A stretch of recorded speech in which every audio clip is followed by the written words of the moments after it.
So I'm not sure if my voice is gonna sound right because I've been crying a lot. So excuse any sniffling or any other sound of my voice. I don't even know what I'm saying, but I want to talk about why it becomes harder and harder to live with your family as you grow older. And the main reason being that you start nitpicking and seeing certain things from your childhood that were not right. And in my case, what I've realized for the past couple of months is that I was emotionally abused, and I have a mother and a sister who are narcissists. And I've been watching a lot of videos, listening to podcasts, reading about narcissism, and some of the top traits that are mentioned for someone who's narcissistic are things like loving attention, lack of empathy, someone who cannot really connect, or I don't even understand, like feel other people's feelings, like be there for other people emotionally. So that's lack of empathy. Also a sense of entitlement is also part of it, but also an inflated ego. I think we all have an inflated ego at one point or another, but for them, that is just a consistent trait that they think they are special, they think they're admired, they think people are jealous of them. They can be negative. They can belittle other people, undermine other people. They are very huge on status. They really matter. It really matters to them. Status really matters to them. The status of others, the status of themselves. And as I've been reading these things, watching videos, listening to all of this, my family, like, they take almost every characteristic of a narcissistic family.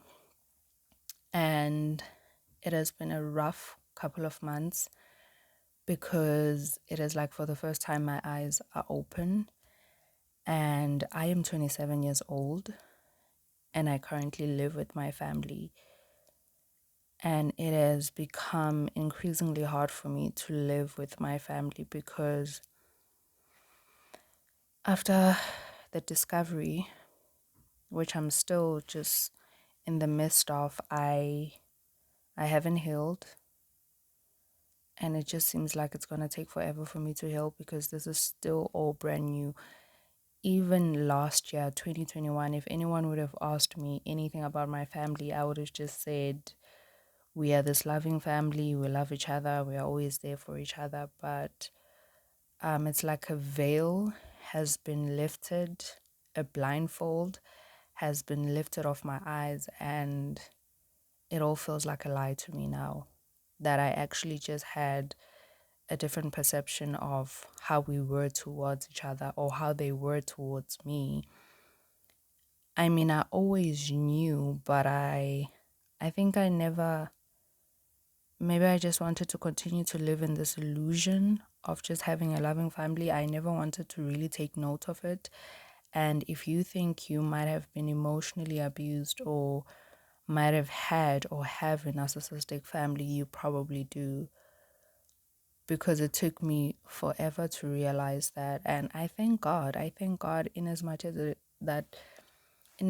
as it is so painful to realize all of this, but I thank God that I finally know, because there were times where I just questioned why things were the way they were. And I remember, I think when I was in varsity in my first year, I think I started thinking about how my family and I never really tackle any emotional stuff. That's another sign of like emotional abuse or narcissistic abuse, is that you are never really allowed to be vulnerable. You are never really allowed to show or express your feelings, and not just feelings of sadness or, you being heartbroken or going through something tough, but even feelings like anger, which is a natural human feeling. You're not allowed to be angry. It's almost suppressed. So there were a lot of emotions now looking back that I realized that I was never allowed to feel. And so when I was in varsity, I started thinking about all of that. I think it has just been building up to this moment. I really believe that the Lord has been building this up. And I think this year, the band-aid was just ripped off. But it has been building up to this because I look back and I realize that I've been questioning some things. And that's also just one of the ways that you can know that maybe something is not right in your family, or that, there was emotional abuse or lack of emotions, is if sometimes you wonder about these things, but then you brush them off like I did. So when I was in varsity, I was thinking about that my family and I, there were times when things were really rough, especially financially. Um, my mother had to work jobs that were just unpleasant, where she had to wake up early, come back late. There were just a lot of struggles, which I always justified to the fact that she was just never there emotionally. That was the stage where when I was in varsity and just thinking about it all, that we never dealt with emotional stuff because we had to deal with like financial stuff.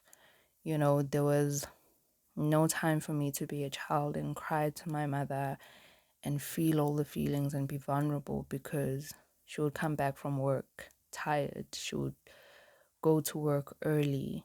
She didn't really have the time for that. And that was always my reasoning. That was always my justification, that we never took the time to deal with things emotionally. My mother never really addressed issues like the fact that growing up, when I was a child, I had serious anger issues, and I mostly took it out on my sister. I had exceptional mood swings. Um, I just had a lot of issues, which were actually emotional issues, perhaps even mental issues, but I was just a child. I obviously couldn't tell all of that. But my mother never addressed those things. And my reasoning was that, she just had to work hard, things were tough. And then when I started high school, things started getting better. My mother got a better job. So financially things started looking up. So finances no longer became a problem. We were no longer really worrying about where our next meal was going to come from. Not that it was us, the children, who were really worrying about that, but obviously when you're in the situation, you know that your mother is struggling and that the situation is not okay. So in my high school years, money no longer really became a problem, which I think became more evident as I now see. At that time, I didn't see, which became more evident of the fact that my mother was just emotionally unavailable. Because when money was no longer a problem, my mother was still emotionally unavailable.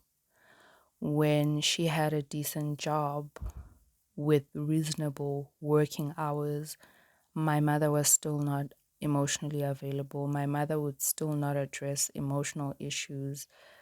My mother would still not really allow me to be vulnerable and emotional. And not that she would forbid me. Get me right. This is the frustrating part about emotional abuse, especially the kind that I faced, or maybe the one that you might be facing, is that it's sometimes not things that are explicitly said. My mother would never explicitly say that, oh, don't feel, or don't be emotional, or don't be vulnerable. She never said those things, but it's implied. It's in the way she responded to some of the things that I would share. It's in the way she would react and respond when I would try to open up, and I was just always met with a way that would shut me down. For example, we are Christians here at home. So one of the ways that my mother would shut me down was just saying things like pray about it or have faith or don't allow this to get to you. And those things are all well and good. And they all have their specific time. But imagine if any time you felt down or sad or upset or angry, you were just told to just pray, have faith, don't let this get to you, instead of just being heard for what is bothering you, instead of just having this open space where you can just even go deeper as to why that is upsetting for you, why that makes you angry, why do you feel like this about this? So I never had the space. And then I went to varsity, and at this time, life has gotten much better. My mother is now able to just take care of us because even at varsity, even though I was funded, but for my pocket money, for grocery money, my mother was still supporting me because my funding didn't cover that stuff. So now, from high school to varsity, money no longer really an issue, but we're no longer really dealing with like emotional stuff, which is where when I was in varsity, I started thinking that, my family and I don't really deal with emotional stuff. We just brush it off. We just put it under the rug and we never really deal with stuff.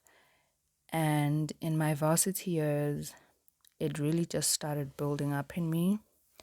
I had a lot of anxiety that I never knew or understood where it came from. But now I know. Now I know it's because I was emotionally abused, and my mother was a nurse. Oh my goodness. It's just, even saying all these things, it's a lot.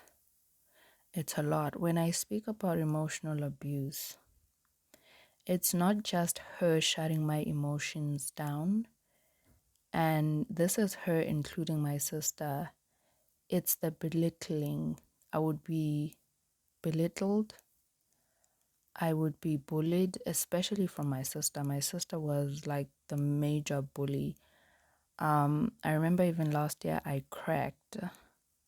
I don't know if this was during or after my depression, because I then had to take antidepressants for the first time in my life, something that I never wanted to do because I think stereotypically I thought that's just like the bottom of the bottom, me taking antidepressants. But I had to. Last year during that time or after that time, I don't know, I even started cracking from my sister's bullying. It was one of the reasons that I went to depression, because she would also gaslight me. And these are all terms that I didn't even know until this year. So gaslighting, if you don't know, is when somebody makes your experience seem not real, like it didn't happen, or invalidate it, or minimize it, or completely act like it doesn't exist. So my sister would do this thing where, for example, there was this one time, one of the TV shows that we watched together as a family, I missed an episode. And the following day, when they're playing the part where it says previously on. So when I'm watching that part, I'm like, I didn't watch this episode yesterday. I don't know, for whatever reason, I missed that episode. And she goes on to say that I did, and I just don't remember. And my sister is very forceful and aggressive in the way she says things, and she would deny this because, again, narcissists are just not self-aware. They're just completely ignorant, honestly. I don't know if it's ignorance or just not wanting to ever be wrong, but she said that I had watched that TV show, and then I made it a point the next day to actually watch the previous episode on catch up to actually just make sure that I did watch it. Because, she said I did watch it. So I watched that episode that I knew I hadn't watched, but because she invalidated my experience, I thought that, okay, maybe I watched it, but I forgot. I watched the episode and I didn't watch the entire episode. So it's things like that where my sister would say I said things that maybe I didn't say, or I said them in a way that I didn't say.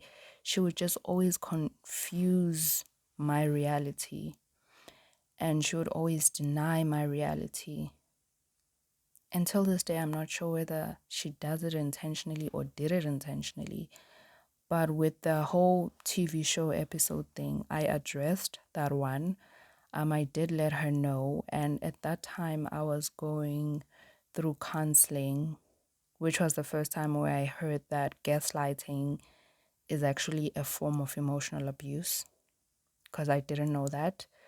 So my counselor at that time told me that that was actually a form of abuse. So I actually told her that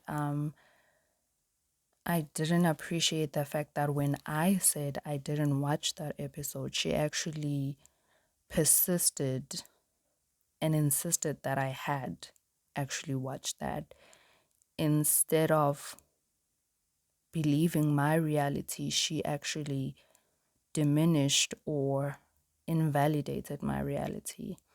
So those are the type of things that I've had to endure for a very long time. And going back to my varsity years, when all of this started, I started realizing that my family and I don't really deal with emotional stuff. So these are the kind of things that we just let slide, or things that we are not okay with, that we let slide in my family. And I started thinking that we don't deal with these things. And it wasn't just because my mother, there was a point where she struggled, like putting food on the table, because that was my reasoning for the longest time. It wasn't just that, it was because she's unable. I don't want to say that she doesn't want to, because I would like to sympathize with the fact that she also learned this from somewhere, maybe from her own family members, maybe from a romantic relationship. But in her past, this is where she also learned to behave like this, where she is emotionally unavailable, where she could never really love me as her daughter, love us as her children. I think what makes it worse for me is that my sister is also a narcissist. She's a bully, she's mean, and she has belittled me all my life, which has also crushed my self-esteem. And I didn't know all along. And that hurts. I think that also hurts me, that I didn't know, that I didn't really see it. And you might be also in the same situation as me, where maybe you're thinking these are not really things that are a big deal. But if you've had to suffer and endure and live with this for years, it is a big deal. It is a big deal. These were not people that I would just meet in a class or at work where you're just like, okay, it's just one terrible colleague that I have to deal with. It's people that have been my life all my life, that I've have to live with and spend most of my time with. And all those things, all those little things, those little comments, the criticisms, them belittling me, making fun. I remember there was a point where my sister would always make fun of me in front of friends or family members. And I also didn't even take it seriously. I just thought like, It's just something that happens. But all those things, they contributed to my low self-esteem. They contributed to the major hit that my confidence has had to take, the anxiety, even the depression that I went through, the emptiness that I've felt, the longing for love that I've always felt, feeling like I just need someone to love me, wanting a man to love me because I never got love from home, needing to be validated, needing to be complimented and praised all the time because I never got that from my own family. I never got that from my own mother. And now I just feel like I'm this needy person, like I'm this overly emotional person and sensitive person because of all that I've had to suffer because of my family. It's just the hardest thing to process. It's the hardest thing to digest. And the more I live with my family, the harder and harder it is to live with them, because at this point, knowing all that I know now, every little thing feels like a trigger. One criticism, one joke, it's all a trigger for me right now. Because now that I know that I was emotionally abused, one small thing that they say to me, it just feels like abuse. One wrong thing, even if it was a mistake or a joke, it's a trigger at this point. It hurts. It hurts so much. I don't want to be around my family. I try my best to avoid spending time with them. And it's hard to avoid spending time with people when you are in the same house. And one of the things that I found in one video that talked about having a narcissistic family or like a toxic family was that you will feel like you are suffocating because they want you to always be around them, because they don't respect boundaries. They don't respect boundaries, like a boundary of me saying, I want to be alone. I want to spend some, they don't respect that. But for me, it even makes it worse because it's not just that I want some me time, which I sometimes want. It's that now I am intentionally trying to avoid my family in one house, and it's difficult. It's difficult to do that while I'm still here at home. I'm realizing so much. I'm noticing so many things, and I'm not okay. I'm not okay. I want to be far away from my family. I want to not speak to them for a very long time. I'm not even sure if I love them at this point. And this is coming from someone who adored her family. One of the things that I've also been realizing from this podcast that I'm listening to from this Christian lady is that I've been making my family an idol, even a god, because I wanted to impress them so much, to love them so much, that they even started to take the place of God.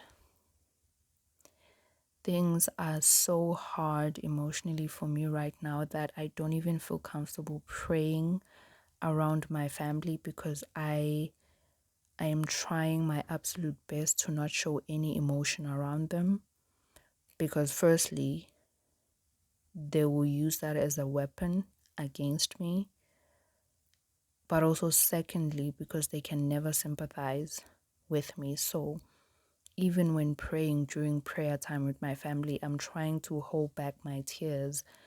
I don't share my joys, my excitement. I don't share my sadness, my frustrations. I have a very superficial relationship with my family right now, and they don't even know. They don't even know. Just last week, something great happened for me, and there was a very big step in my life that I took. but I couldn't share that with them because in past situations where I've shared things with my family, I would always get this sense that they were never truly happy for me. And they would almost make me feel like it's not a big deal. You know, when you share great news with somebody, you're really excited. And not that they don't, let me say act, because now I realize that they've just been acting. Not that they don't act like they're not happy for you, but they make you feel like, or they make it seem like it's not a big deal. Like, yeah, sure, that's great, but it's not a big deal. So anytime I've ever shared something great with my family, something exciting that's happening for me in my life, I've always felt the sense that, like, oh, just don't be too happy or don't be too excited. They don't verbally say those words, by the way, but it's what you feel as you are telling them this.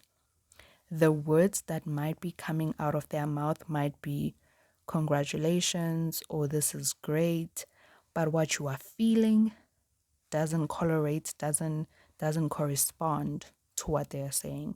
So they might be saying maybe they're happy for you, maybe they think this is great, but what you are feeling as they are saying this, it doesn't gel together. So last week I had a very great and big moment in my life, and I couldn't share that with my family. Dr. Ramani explains it, who is like a specialist when it comes to narcissists. I've been watching her videos. She says that you have to keep your emotions and feelings like passwords. Like nobody has the right to know your password for your bank accounts or any sensitive information. So your emotions, bad or good, you keep them in your heart. You protect them like your passwords. Nobody can know them. And that has obviously also increased my anxiety because now I have to be selective with what I share with my family. That's also frustrating on its own. I can't share my sadness because they will not sympathize. They will not emotionally be there for me. I can't share my excitements because they will not be excited the way that they should. So that's why I'm saying I have a superficial relationship with my family because I can't share anything with them. I can't share anything emotional with them. And it's hard.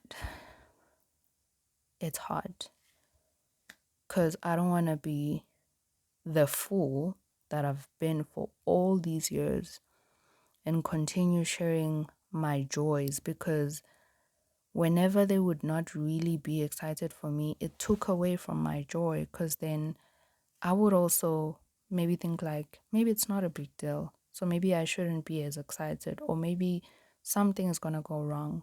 So whenever I would share my joy, my excitement for something or something good that has happened in my life, they would actually suck the joy out of that, because then when my mother is not excited as I am about the good thing that's happening in my life, the childlike mind in me then questions if it's really a good thing, if I should be as excited as I am, because my mother is not as excited, my sister is not as excited, so why am I excited? So now I have to keep my excitements, my happy moments, my achievements, my good moments, I have to keep them to myself. I have to keep all those things to myself. When I'm upset, I have to keep it to myself. When I'm frustrated, when I'm stressed, I have to keep it to myself, because they can just never be there for me emotionally. But whenever it's them, they want you to welcome them with wide open arms and be with them as they feel their emotions. But it can never be the same for you. They can never be there emotionally for you. So at this point of my life, it is incredibly and painfully very hard to be with my family. and I just want to get away from them and be as far away as possible from them.